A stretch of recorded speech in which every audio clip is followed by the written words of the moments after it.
Welcome, everybody. And you might not know this, but a lot of people ask me who my clients are. And one group, which is kind of near and dear to my heart, are my teachers, or they're ex teachers of English who at some point decide that they want to specialize in pronunciation and maybe even become an accent coach like me. And today I'm with Polly, one of the teachers in that group. And we're going to talk about how recording yourself can be really empowering.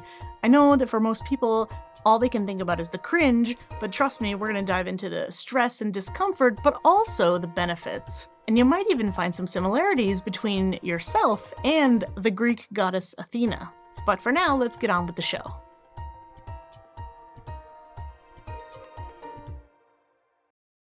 I'm Bianca, your personal American accent coach, and I'm here to help you master an American accent in English because your voice is your choice when it comes to how you sound. Now, let's get on with the show.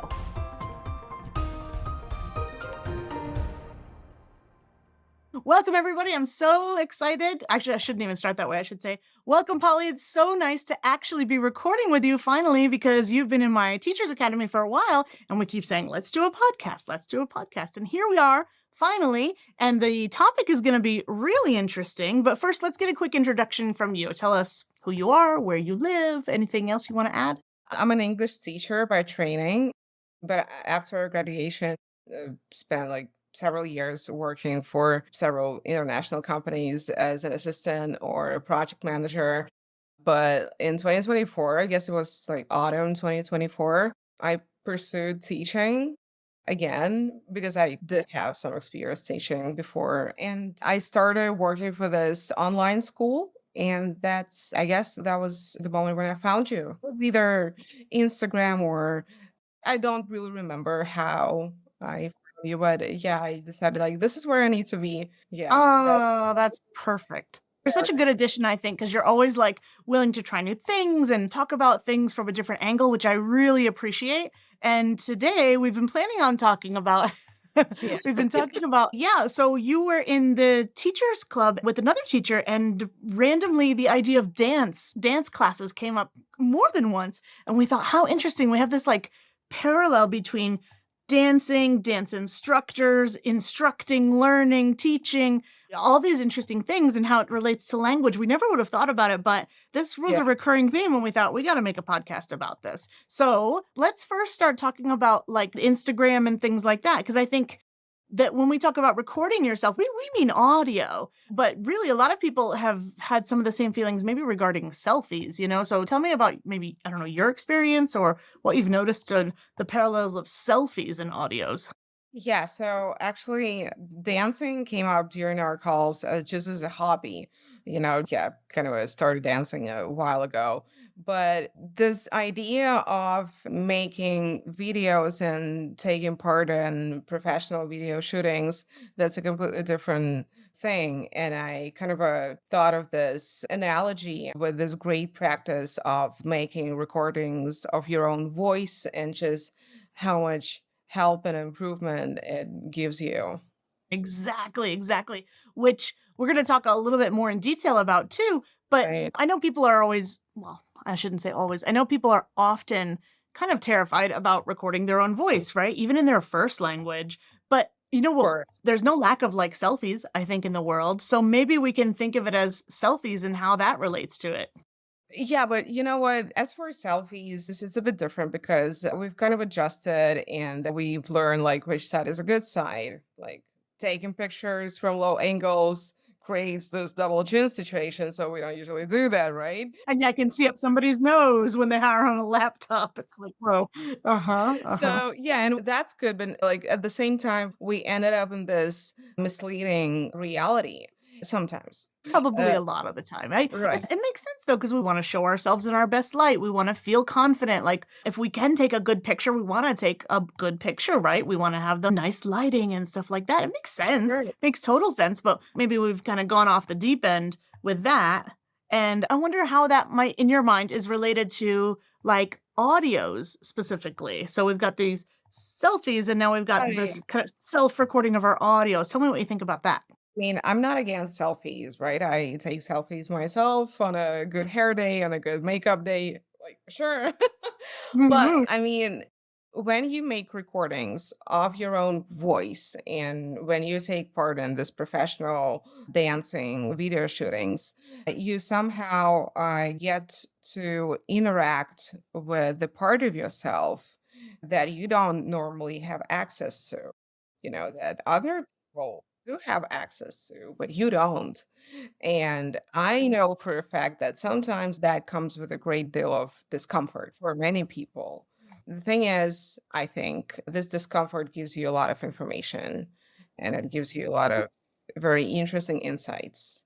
This is the power of the reality, and that is created by this product that we call the recording, right? It's either the recording or the video, right? If I'm talking about the dance class. And like if I really dive deeper, you have the opportunity to take part in a professional shooting. And when it's a professional camera with a videographer and you rent a studio, everything just looks really, really serious. And to top it off, you have 25 people around you looking at you. And Wow. like that just really adds up to the overall anxiety, of course. So this is not just you sitting at home recording your own In your voice. pajamas. Yes, and just listening and analyzing mistakes and what could be improved and what could be done better. This is the real thing, right? That gives you chills and that gives you everything. Really, if you think about it, when you overcome this stress and this discomfort, because like after when you watch the video, you become hyper aware of the flaws because this is the professional setting. Like the makeup is off or like some of the movements, you're not really satisfied with the results. There is a lot of anxiety, right? But the next time you watch it, but you know what? This is actually like taking you to the next level because like if you record yourself, you think about it, if you do that as often as possible, you are preparing yourself for public speaking. I don't know if you need that, but Yeah. that's a great preparation. That's a great tool to do that in the future. The same with the dancing. Like if you rehearse by yourself and you make videos and you ask your fellow dancers to make videos of you during rehearsals, and it's going to be easier. I mean, it's not perfect, but it's going to be easier to perform in a professional setting. Yeah, and you're gonna pick up all those little details from the recording that because of maybe your stress or your performance anxiety with Mhm, 25 people watching mhm. you, maybe you don't realize you think you did something or didn't do something, and then you have no idea until later because you can't possibly think of everything, there's a lot, but it gets better, I think, with time. Let's say you became a dancer who went to a professional shoot every day. Probably that habit would then make it easier and easier and easier, and you could focus less on the other people in the room and more on those little tiny details, which I think is probably similar to, like we said, audio recordings that you can do. It's way less pressure. You can do it at home and your hair doesn't have to be perfect, your makeup, you're not probably wearing a tight dress or heels that make it more difficult. So it's actually probably a lot easier. But the same thing, probably, right? I'm sure you've been with clients where you recorded yourself or they recorded themselves and then you heard all these extra details you probably or they weren't even expecting. Has that happened to you? All the time. All Mhm.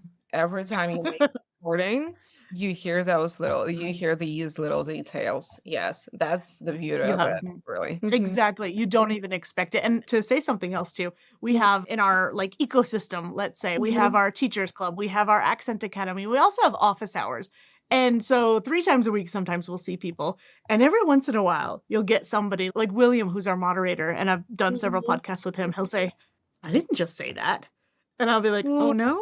Check the recording," and he was like, "Fine, I'm gonna check the recording," and most of the time, he's like, "Oh, I did say," and I have to admit, every once in a while, like, he's right and I'm wrong. So the recording exists. Like we said, it's an objective reflection of this thing Mhm. because our memories are faulty. Inside of our head, we're thinking one way and the world sees something else. So, yeah, exactly. Choose the seeds that you wanna water and choose the emotions that you wanna water and bring to the surface, right? So just shift Oh, the focus to the nice. positive side, really.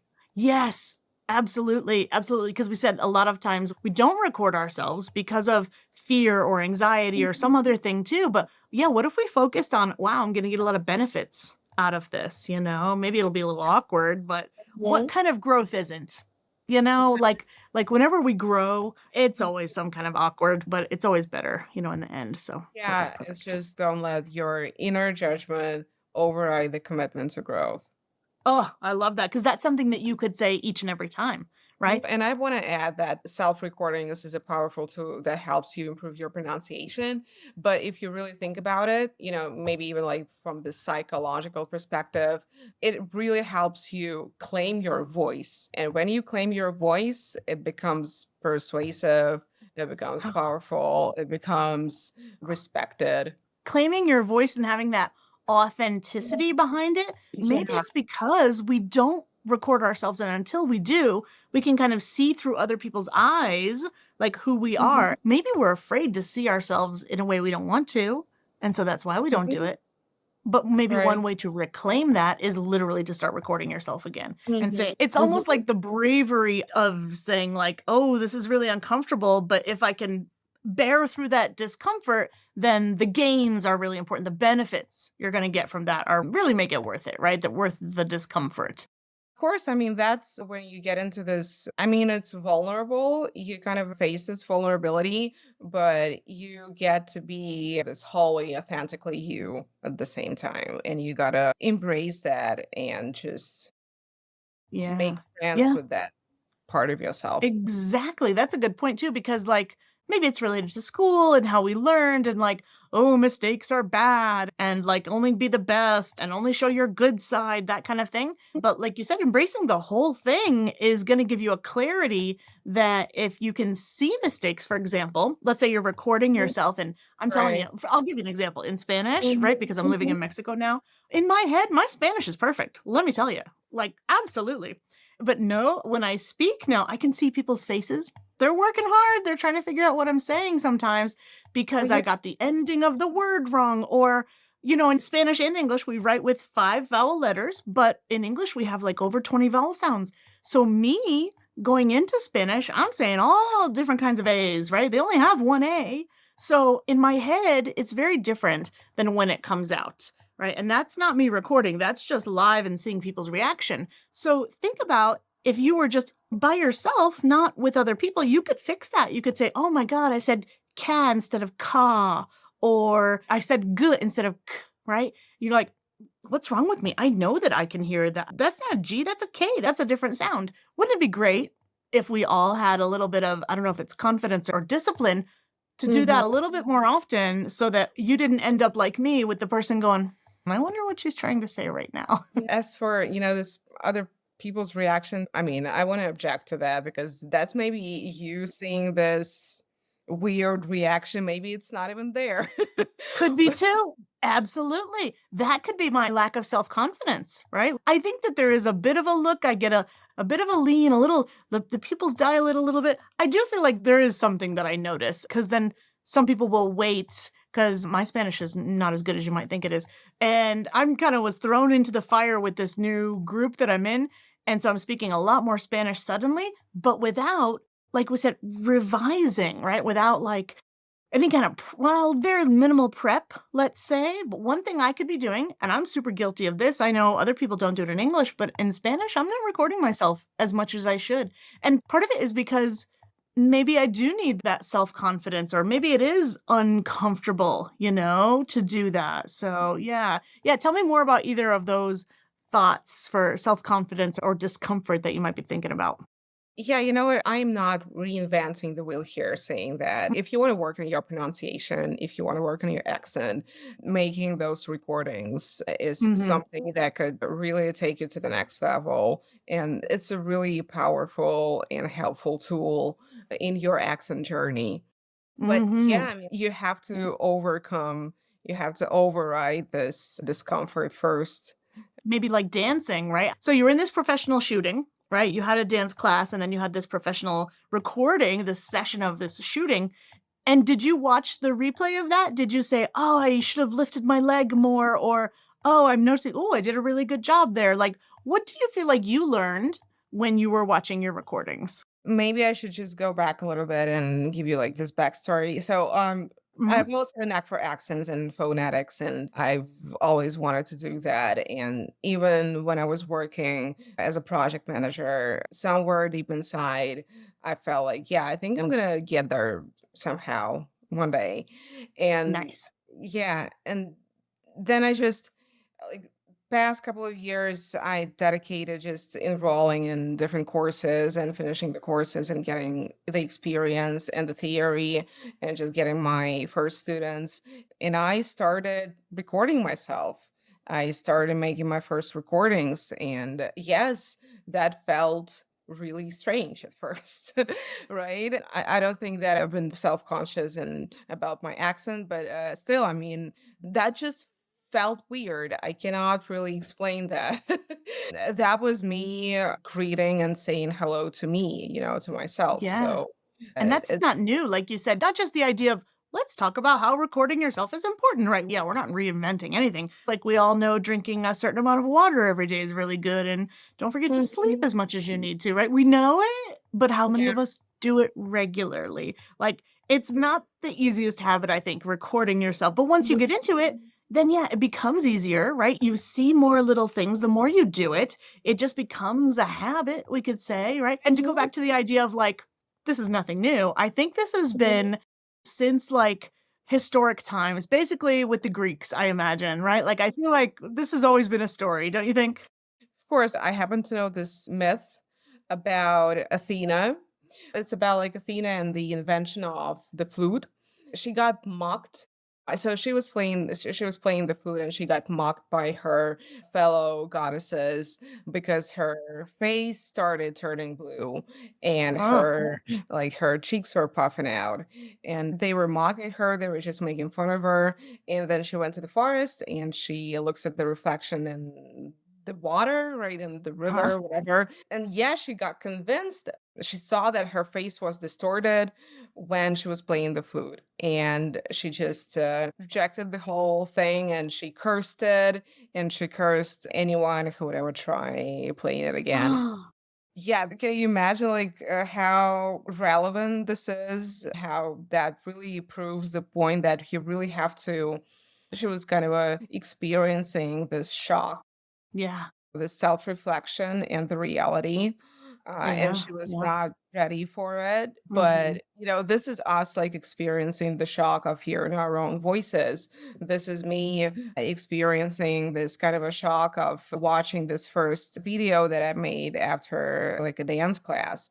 Okay, let me just first finish with the story, like with Athena, because I don't think I'm done here. So yeah, the idea is, had she not rejected, had she not cursed this instrument, she would have evolved, right? She would have progressed. She would have made progress. That's really important to think about when you think of people abandoning like some valuable creations and some valuable skills because of this poor self image. Yes, and can I pause you for a quick second because you made me think of something I think is really powerful for most people. 2 things actually, right? Number 1, let's say I'm Athena and I'm like, "What are you girls talking about? My face isn't distorted, my cheeks aren't puffy when I play the flute." And then I look, and let's remember she's looking down at, like, a lake, and so probably that also makes her look worse. But then she's like, "Oh, this is terrible. You guys were right."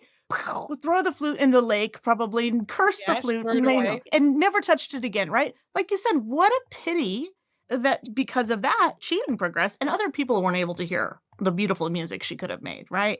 And that just made me think that, oh my, like a lot of people, when we do record ourselves the first time, this is no surprise to anyone, guys. It's going to be terrible. It's going to be awful. The way you sound in your head, bouncing around inside your skull, is not the way the world hears you. And if you don't know that already, then that's going to be a shocking truth, right? So, like, be prepared for that. And then step 2, get over it because that is actually the way the world hears you. It's just the first time you've heard it.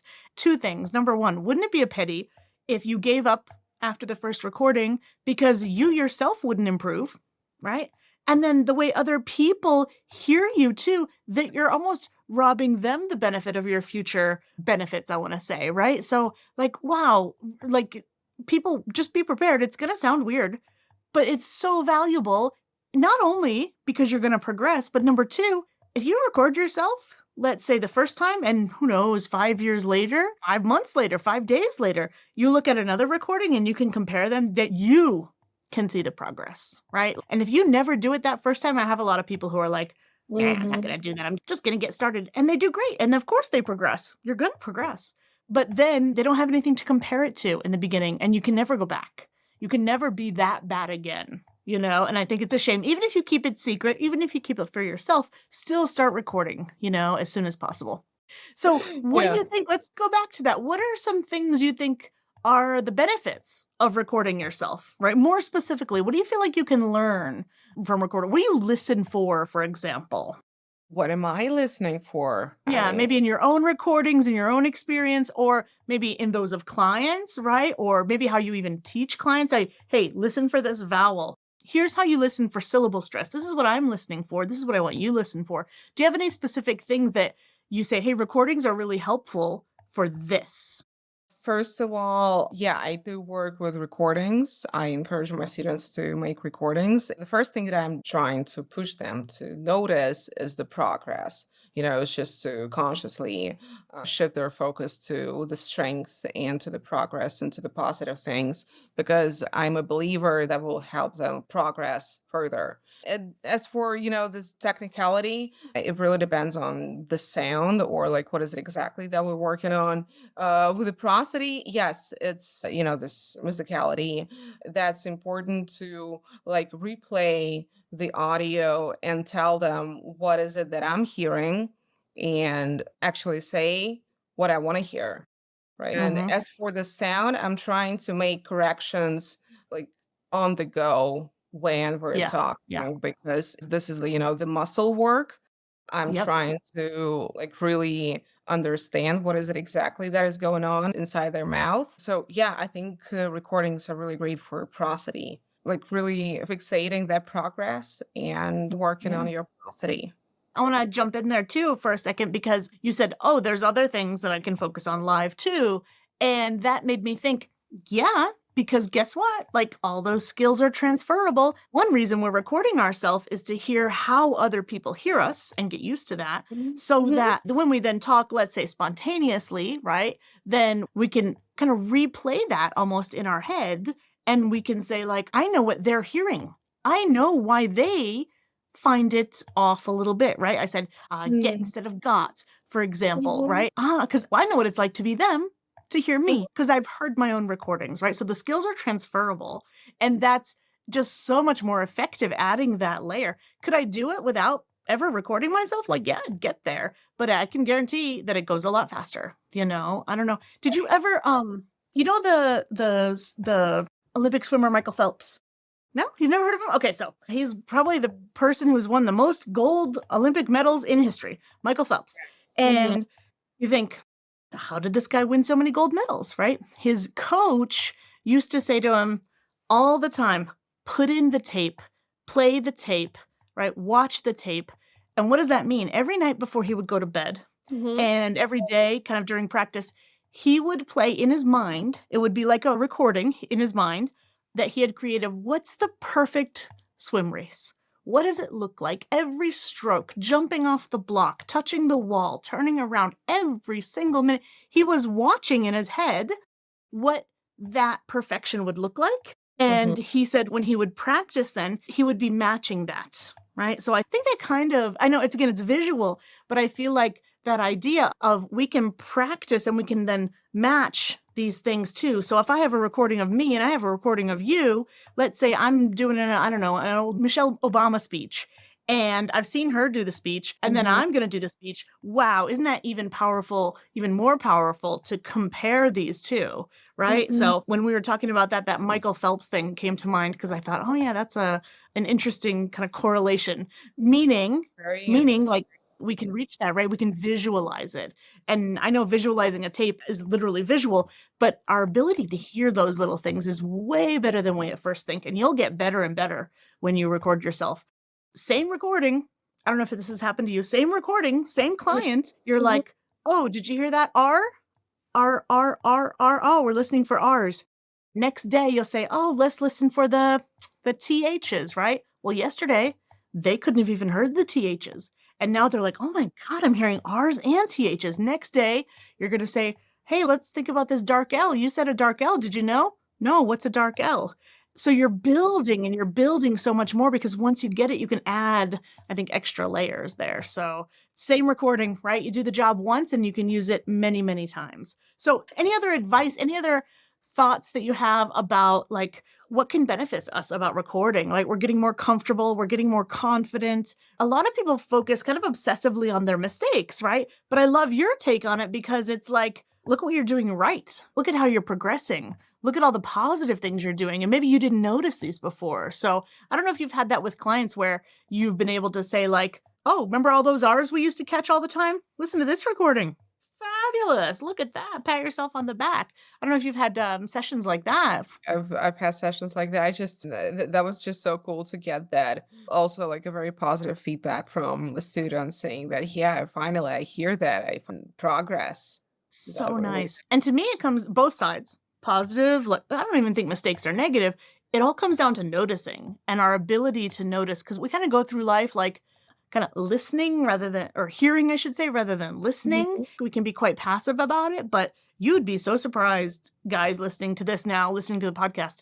If you start recording yourself and then you could take one recording and listen to it on so many levels, and you'd be shocked of all the teeny tiny things that you maybe never listened to before. And I'm gonna take this moment to say that's what we do in our what we call Accent Academy, right? We have people listening to each other, listening to themselves. You're fantastic, Polly, when you come to our club, when you come as a teacher, because you're giving back so much information for people that literally, they can't Thank hear you. it themselves sometimes, right? Sometimes it's what we call a mistake, and people are like, oh, silly me, I haven't had my coffee. I knew Mhm. that, right? I said get instead of got.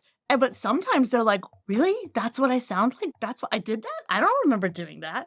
And it just like people's eyes just light up because they're noticing something they've never seen before. And they're so Mhm. happy, I think, to receive that feedback from you. So, on that note, tell us where we can find you, Polly. Like, where can other people get in touch with you now? What's the best place?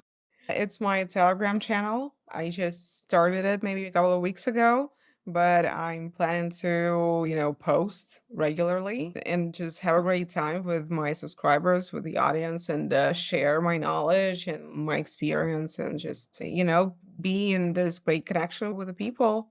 Right. Exactly. Yeah. Yeah. Connection. I think you said connection. And to me, it was, there was another thing you said. So reaching out, that was my thought here. You're reaching out now with your Telegram channel to see people where they're at and say to them, hey, I'm here. This is me. And we could even say, there's visual, right? There's audio. And now you're posting too. That's Mhm. something that for everybody, right? There's always the first time, and the first time's not necessarily easy, but do it anyway, guys, because just like recording, the first time is not going to be easy, but you're going to be grateful that you did it. Do it now. Your whole point is to make mistakes. This should be your worst recording ever, and you should see the progress. And if you don't, that's probably the problem. But how can you gauge that? How can you judge that if you don't start somewhere, you know? So, yeah, I just want to say that you have a great tool at your disposal and you have the power to, make those recordings while you're feeling comfortable, like when you're at home and it's all quiet and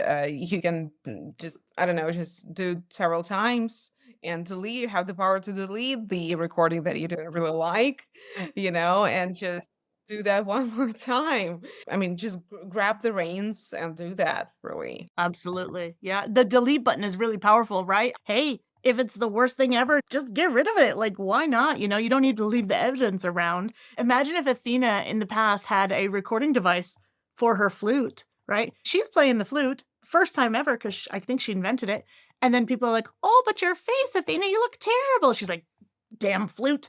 But then we never got the recordings of the flute. Maybe if she had heard her music, she'd be like, I don't care what my face looks like. I'm going to continue with this music. Like, that's powerful too. Exactly. Exactly. And again, not to beat a dead horse, guys. Yeah, record yourself. We're not the first people to say it. We're not going to be the last. And I Yeah. think it's important to keep saying it, right? So, one thing that a lot of people say, and I want everyone to remember this, is that the perfect is the enemy of the good. We think if it's not perfect, it's not good. Good is good enough, right? Done is better than perfect. So keep that in mind, guys, as you're recording. And if you haven't, start recording. And we'll say thank you guys for watching this. Thank it. both of us, we can say there was a time when I had not recorded and I had a first recording too. And if you search in YouTube, you're going to see some funny stuff, I'm sure, but I wouldn't be where I am today, which still isn't great, but I wouldn't have made the progress had I not gotten started. Right. So Right. thank you, Polly, for like thinking of this idea, this topic, and bringing it to fruition and coming with me to talk about it today because it's important for everybody. Thank you. I really appreciate the opportunity to be here Awesome. and talk about it today. Yeah, thank you so much. Yeah. And I'm sure we'll have other podcast episodes too. So we won't say goodbye forever. We'll say goodbye to the audience and we'll say, see you later, guys. See you next time. Bye, Okay. everybody. See you soon.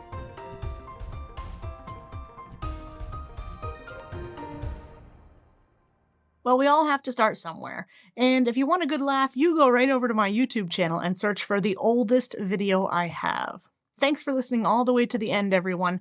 I always have a little secret that I want to share with those that stick around and listen to the end. And today, what I want to tell you is actually kind of related to the episode. Because the one thing that always helps me record myself is to have little kind of rituals. And for me, the most important ritual is to, number one, brush my teeth, and number two, spray a little perfume on before the recording. Seems silly, I know, because no one's going to see it or smell it or hear it, but I do think that this is the way that I prepare before I hit record. And you might think it's funny, but it works for me. I just feel like I'm putting my best foot forward. It makes me a bit more confident, and I kind of feel connected to those future people who might be watching or listening to this. And it's kind of weird, right? Because I feel like I'm with you there if I put on the perfume and I brush my teeth before I go out, like if I were to meet you in person. So if you have any tips like that, I would love to hear about them. And what you can do is just join my community of accent enthusiasts totally for free. And you can talk about this and then send me these things. Anything that is accent related is totally welcome.